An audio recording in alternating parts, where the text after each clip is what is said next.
Buyers are walking away from deals at one of the highest rates we've ever seen, and this could cost you if you are not ready. Whether you're buying, selling, or you're just looking to survive this market, you need to know why deals are collapsing and how to avoid becoming another statistic, because this isn't just about your money, it's about protecting your future. What's up, guys? Anthony Esposito with eXp Realty, your local real estate expert right here in the Cleveland, Ohio area. And whether you are looking to buy or sell, I have people just like you reaching out to me every single week. I'd be honored to help you out as well. You can contact me directly here or go in the description below and use one of the links I have listed there. So let's take a look at this article and find out exactly why these deals are collapsing and how you can overcome that. All right, as we see here, U.S. home prices were canceled at the second highest April rate on record. So, what does it mean? 1 in 7 homes purchase agreements fell through last month. This share was higher in many parts of Florida, which is home to 5 of the 10 metros with the highest cancellations. So I feel bad for you sellers that are down in the Florida area. Now, as far as Redfin agents, they're saying deals is on a shaky ground. It can be opportunity for outbid buyers to get in the backup offer position. This is already going on here in the Cleveland area where we are finding out like, hey, can we be a backup? Simply because, you know, if you get outbid, a lot of the homes in, you know, the Cleveland market at least, they are going, you know, 2, 3, 4 offers. So it's one of those things like you really love the house, you missed out on it, just stay as a backup because we are even seeing quite a bit of cancellations, like homes coming back on market. So roughly 56,000 U.S. home purchase agreements were canceled in April. That's equal to 14.3% of homes that went under contract for the month of April. It's up 13.5% compared to last April. They are doing this stuff April of 2024 to April 2025 just because they have the numbers for April right now and not May, obviously, as we are in May. So, and this goes back to 2017 with the exception of April 2020 when, you know, Corona was hitting and it kind of stopped everything briefly, especially in April because that was early on. Now, as you see, you know, the graph here is just showing over the years, you know, 2017. And there's always going to be ups, downs. There was a spike for 2020 right there. And then, you know, of course it went down because 2021 was the crazy market. And then, you know, it slowly started to peak up, went up back in 22. That was October is where it was at 16.2%. And typically that's where we see a lot of the higher cancellations is towards the end of the year. And this is all based on the MLS pending sales data. And again, it's seasonal right here, typical. There's higher shares of cancellations near the end of the year and lower shares in the spring. Spring market, spring and summer, it's when we boom, especially here in Northeast Ohio because of all the snow and obviously the school year when it goes into, you know, you southern states that are out there. And that's, again, they're comparing, you know, April 2025 to the past Aprils. So they're trying to keep everything like in order of how it is. Now, according to this article, home buyers are skittish for several reasons. Economic uncertainty. That's been one for the past few years is what that is happening. But now even more than ever because, you know, tariffs, I don't really know how much tariffs are affecting anything, especially after we just made the huge deal with China and there's other deals that are coming down the line. I don't know about that. Layoffs is going to be a big concern, depending on, you know, especially if you're, you know, a federal like a government worker. Layoffs is a huge concern right now for you. And then, of course, you know, automotive industry, like if you work for GM, the big recall on their engines that they had out of over 800,000 vehicles. There's talks of them filing bankruptcy again. So there's that factor. But, you know, there's also federal policy changes are all what we are seeing that are prompting people to stay instead of moving. And Redfin survey found that nearly 1 of every 4 Americans is scrapping plans to make a major purchase due to tariffs.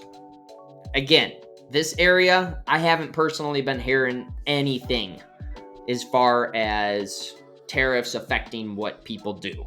If this is going on in your area, or if you're one of those people, let me know in the comments down below. I'd love to hear, from you, just to learn more for myself. And yes, it is a buyer's market, and it's not full buyer's market. Up here in Cleveland, it's, kind of right in the middle still, in my area. Other areas, it's still in the middle. Some areas is complete buyer's market. So this is just national of what they're saying. But, housing inventory is at a 5-year high, which is awesome. Demand is slowing. This is not general. This is hyper local. Some areas, it's very slow. Other areas, it is, like it was a couple years ago. It just depends on your location. But there is more room to negotiate, as this states. It just really depends on the house, how many offers. There's so many different factors, and it's so hyper local. That's one thing I don't like about these national articles, but they still, provide good information, and that's why I'm making this video right now for you. Now it says some house hunters are backing out during the inspection period because a better house has or might come along. This may be true. I'm not certain. But I can tell you from what I am seeing, because by Ohio law, if a house comes back on market, the list agent is to disclose why it came back on market to us buying agents if we ask. The most common one that I'm seeing is buyer financing fell through.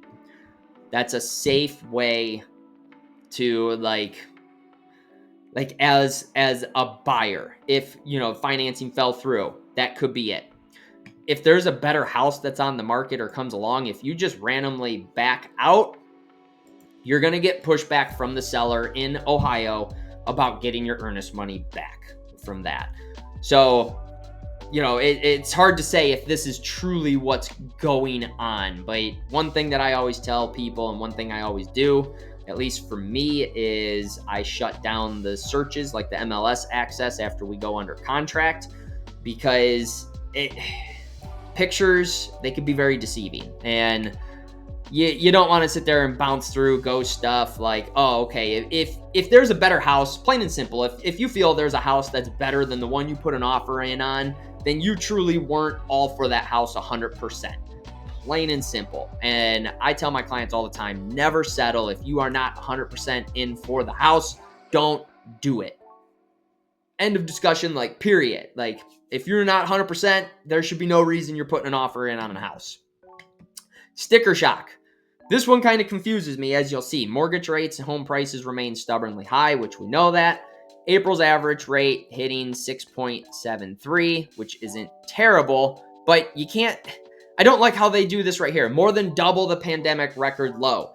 Yes, we know that's more than double. It's been like this for a while. That was a unicorn situation. 3% is unheard of. It's never happened. And it's more than likely, unless there's another massive pandemic where they got to keep things moving. And quite honestly, I think they overcorrected too much. They swung that pendulum too far, and that's what caused everything to start to really skyrocket and blow up as far as the economy goes. But that's something we're not going to see again unless we have another, situation like we did in 2020. That's not coming back. Normal is 5-6%, where we're sitting. And a lot of buyers in my area, they understand that. And I think that's why there was more that kind of came about and have started coming back into the market than the recent 2 years. Now it says, combined with economic uncertainty, high housing costs are causing some would-be buyers to change their minds at the 11th hour. I want to tell you right now, because of that, before you even put an offer in on a house, there is no reason why your lender, I can understand if you're paying cash. This is only for people who are financing a mortgage. Your lender can take that address of the home, take the offer price, and give you your monthly payment with principal, interest, insurance, and taxes. So there should be no surprises of how much this house cost. And if you didn't know to have that done, then shame on the agent that you're working for. Plain and simple. Because you should know your monthly payment before you even put an offer in on the house. It's your money. You need to be comfortable with what you are paying on a monthly basis for a house. So this right here, like, as you can tell, this one drives me insane. There's no reason why you should get a sticker shock after you have an accepted offer. You should already know that monthly payment, flat out. Shame on the lender, shame on the agent if you are not being told to get that monthly payment beforehand. Outbid buyers, you could ask their agent to find out if the seller is accepting backup offers. A lot of people in this area, they are in the Cleveland area. I'm not sure about everyone else, wherever you're watching from, but let me know if that's a thing in like your market area. In cases where deals fell through, one buyer's loss can be another's gain. Plain and simple. And here's an example from an agent. 2 of my buyers won deals this way. Previous buyer canceled. They wrote an offer before the home was even back on the market. So that's why backup offers can happen. Does it happen within a couple days? Not necessarily. Sometimes it might be that week after that inspection period. You just never know what is going to happen. Now, again, I've stressed this too. For the buyers, you may have negotiating power if you're bidding on a home that's back on the market after falling out of contract. Why is that? Because they're trying to sell. The seller is excited, and then everything falls through, and it gets crazy. Now, when deals fall through, it can give the impression that there's something wrong with the home.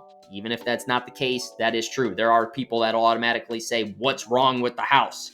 And as I said, a lot of the homes that I'm seeing, it's buyer financing is the reason why it fell through.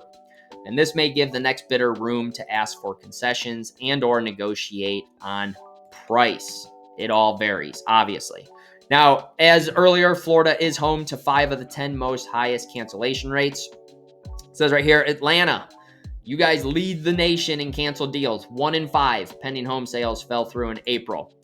Followed by Orlando at 19.4%, Tampa 19.1%, Riverside, California 19.1%, and Miami at 18.9%.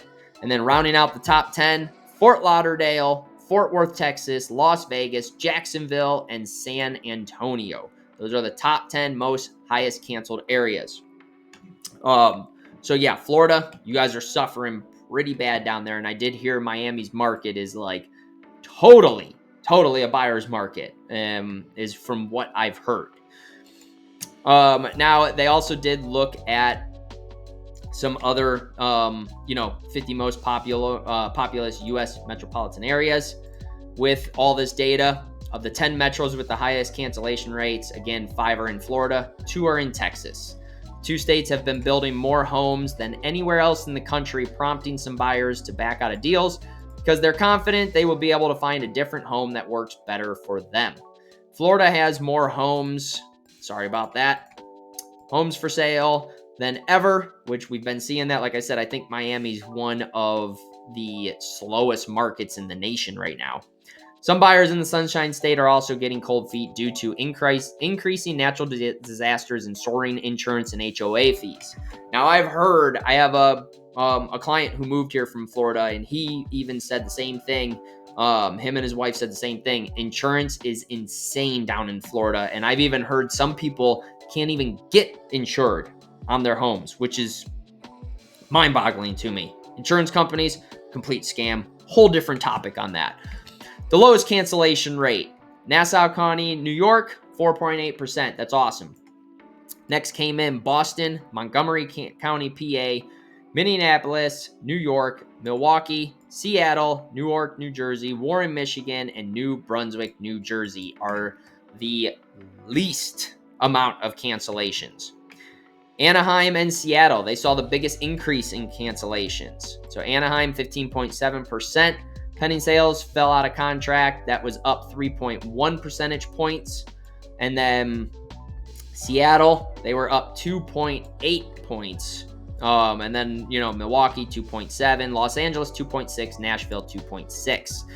Just 10 metros that the Redfin analyzed saw cancellation decline, led by Detroit, Jacksonville, Portland, Cleveland, and West Palm Beach. So I'm going to scroll down and show the Cleveland area. Here's some numbers. This is on Redfin if you want to check it out for your area. But for Cleveland, we didn't budge really. 15.3 to 15.9. We're basically right on par. There's other areas. Austin, Texas, right on par of what they're doing. Baltimore, basically on par, almost a 1% change. Boston, on par. Chicago, on par. Cincinnati, on par. There's a lot of places that are on par. But, like you saw, there's some areas that are just getting hammered right now with a significant increase of these cancellations. And, personally, from a selling standpoint, it sucks. I get it. You're under contract, you're happy, everything's taken care of, and then all of a sudden, you have a buyer that just backs out for, whatever the reason is. And, there could be multiple situations of why they're backing out, but it does suck. My advice to you is just keep your head up. Your house is going to sell no matter what. It's not a matter of if, it's a matter of when. And the buyers that are out there, again, do the homework, especially with, as I was stating up here, this sticker shock thing. You should not have a sticker shock of any sort. You should know exactly what you're getting into before you even put the offer in on the house. Plain and simple, cut and dry. Now, my other advice for inspections, depending on your market, really focus on the big stuff and the safety hazards. And just know the safety hazards can be addressed and fixed. So I get it. If you're uncomfortable, you're uncomfortable. You have to be okay with every little detail. Do not force yourself into anything. Do not settle for anything. Let me know in the comments down below, though, about, what your market's like. If you're not in the Cleveland area, what are you seeing out there? I'd love to hear about that. Smash the like button if you got any value from this video. And if you are in my area or you're relocating to the Cleveland area, I got people just like you reaching out to me every single week. I'd be honored to help you out as well and be a resource for you. You can contact me directly here or use one of the links that I have listed in the description below. And if you're new to my channel or you haven't already, be sure to click subscribe and turn notifications on so you can stay up to date on my future videos that I got coming your way.